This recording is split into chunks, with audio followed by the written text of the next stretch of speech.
Hi everyone, welcome to my channel K for Cooks. Looking for a quick, healthy and tasty evening snack?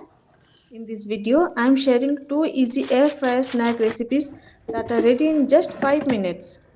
My first recipe is made with puffed rice, makhana, cornflakes, mixed seeds, curry leaves, oil and simple spices.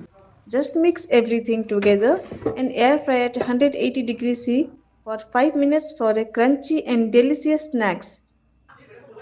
And my second recipe is combination of murmura. Mix of nuts, garlic, cornflakes, salt, turmeric, chili powder and little oil.